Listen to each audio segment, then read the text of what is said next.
ములుగు జిల్లా మంగపేట మండలం వాగొడ్డుగూడెం గ్రామ పరిధిలో వెలిసిన గిరిజన దేవత శ్రీ నాగులమ్మ ఆలయంలో జరిగే శ్రీ నాగులమ్మ మహాజాతరకు సంబంధించి పోస్టర్ను శనివారం ఘనంగా ఆవిష్కరించారు. ఆలయ మేనేజింగ్ ట్రస్ట్ ఆధ్వర్యంలో ప్రధాన పూజారి బాడిస రామకృష్ణ స్వామీజీ, వడ్డేలు పూజారులు గిరిజన సాంప్రదాయబద్ధంగా జాతర పోస్టర్ను విడుదల చేశారు. ఈ సందర్భంగా ప్రధాన పూజారి రామకృష్ణ స్వామీజీ మాట్లాడుతూ మార్చి 3 నుంచి 7వ తేదీ వరకు శ్రీ నాగులమ్మ మహాజాతర అంగరంగ వైభవంగా నిర్వహించనున్నట్లు తెలిపారు. మార్చి 3న మండే మెలుగు కార్యక్రమంతో జాతర ప్రారంభమవుతుంది.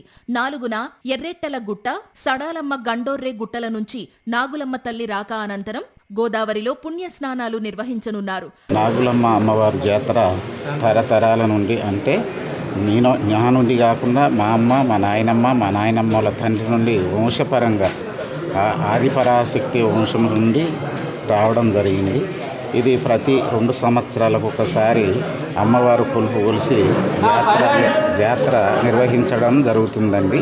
దీనికి ఏంటిదంటే, ఎప్పుడంటే మంగళప్రదమైన మంగళవారం రోజు భూదేవతకు పంచభూతములకు పూజా కార్యక్రమం చేసి మండ మెలిగే కార్యక్రమంతో స్టార్ట్ అవుతుంది.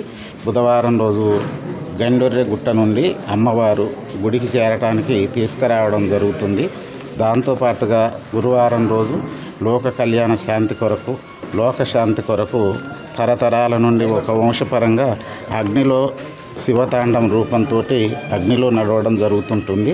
దీని ద్వారాగా అందరికి కూడా అన్ని రకాల పంటలు, పైర్లు, వర్షము అన్ని రకాలుగా కూర్చి మంచి జరగాలన్న కోరికతోటి నడుస్తూ వస్తుంది. ఇది ఒక ఆచారంగా, ఒక సంప్రదాయబద్ధంగా వస్తుంది కాబట్టి అందు గురించి మేము 2 సంవత్సరాలకు ఒకసారి ఈ ఉత్సవం చేయడం జరుగుతుంది.